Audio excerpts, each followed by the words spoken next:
This is Groundeffected. My name is your dad, and in today's video... Hello?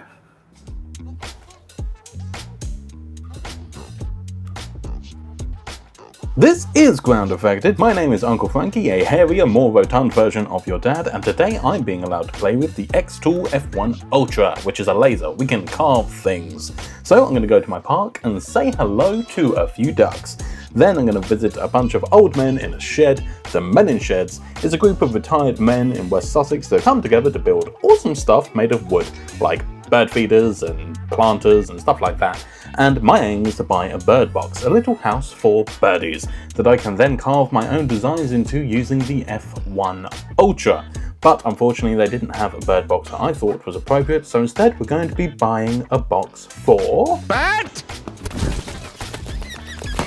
Now, the way in which I was going to do this design was going to be digital. I'm going to make it all on my computer so that we have the finest lines possible, the cleanest design, and that we can then put through the laser onto our bat box. In order to do this, I first need to use my trusty Games Workshop tape measure like any good nerd to get the dimensions of this box so we can have an appropriately sized canvas on the computer.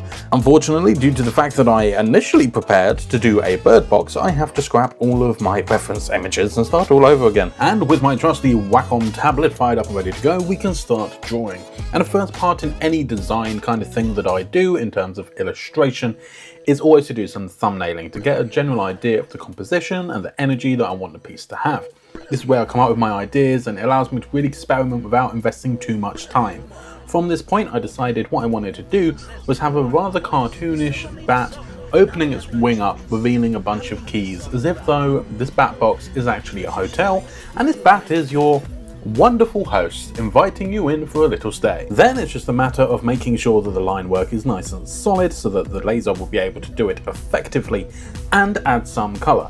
Now I know what you're thinking, we're going to be burning this into wood. Surely you can't burn in colour, and that is true. It's just going to be various shades of burnt, I guess.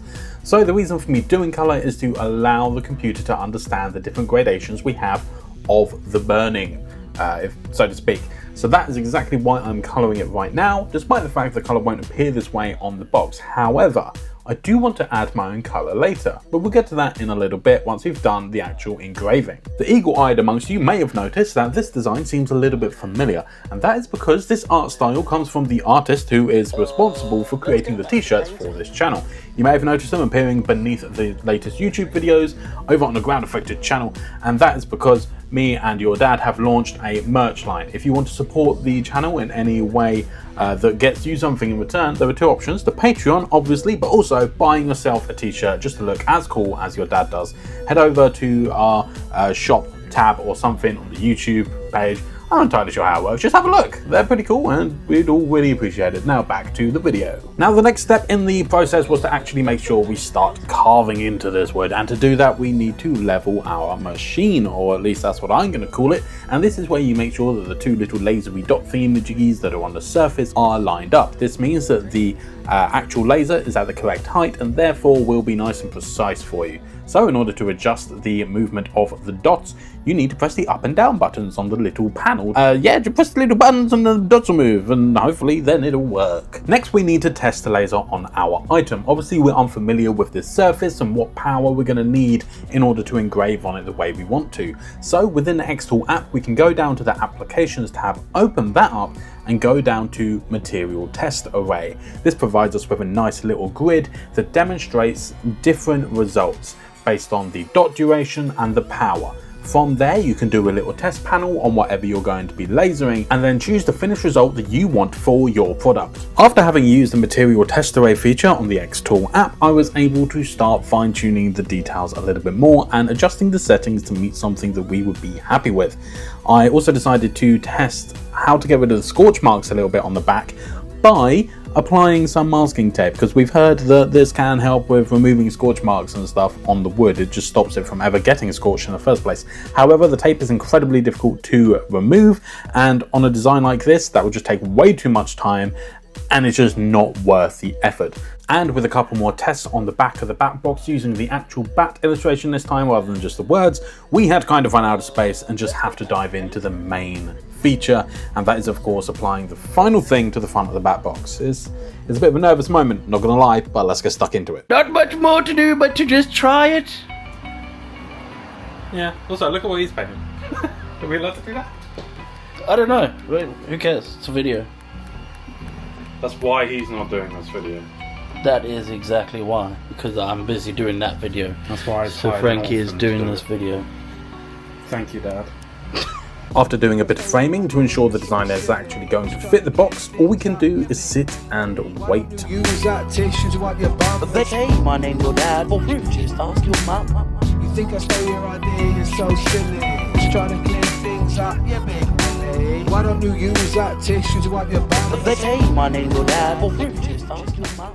Once the engraving was done, I had to remove the scorch marks using some water and a sponge, nothing too difficult, and then it was time to start adding colour. Now, because we are building a bat box, something for bats to live in, we need to make sure that what we are using to colour this box is absolutely safe, non-toxic, water-based, stuff like that. And what better option than tattoo ink? If you don't know, I am also your dad's tattoo apprentice. That's how we kind of know each other. That's how I've become part of this business. So those are the materials I'm going to be using, the tattoo inks.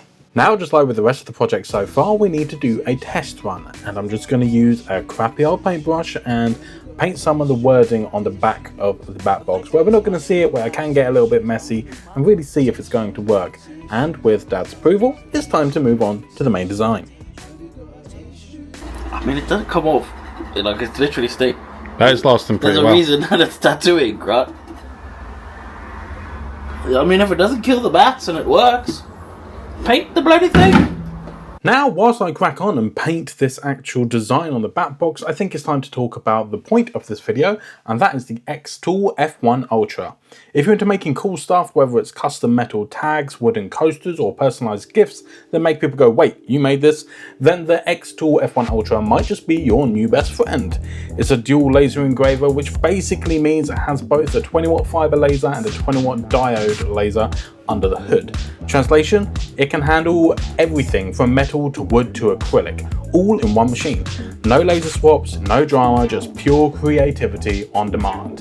One of the best parts, the thing is smart, like really smart.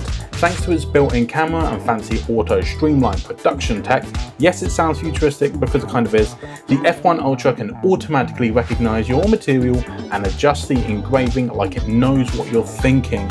Plus, with a decent sized work area and a fully enclosed design to keep the smoke in and your fingers safe, it's the kind of tool that makes you feel like a pro, even if you're just getting started. Basically, it's like having a laser engraver that also moonlights as a creative assistant, minus the coffee breaks. Now, if you're interested in grabbing one of these for yourself, make sure to check the link in the description down below and go to their website to explore what XTool has to offer.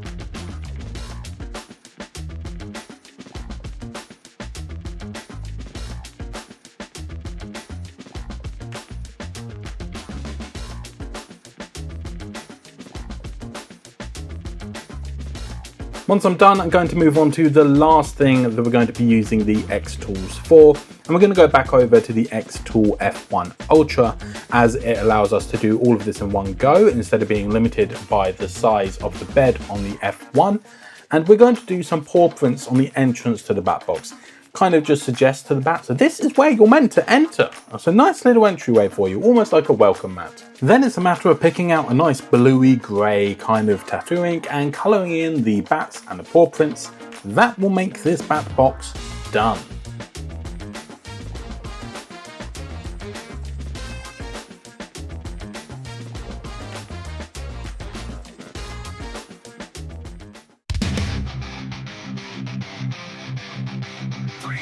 Now we get to the part of the video where your dad is going to be thanking all of the wonderful patrons for continuing to blind his eyeballs out. He doesn't need them, what good are they? Anyway, if you enjoyed this video, make sure to send it to your nan and maybe buy her a t-shirt. And if you didn't enjoy the video, well, I'm sure you know by now that you could just simply off. Hello? Oh no, wait. Hello? That's a bit weird. Okay. Okay, we have to do it again.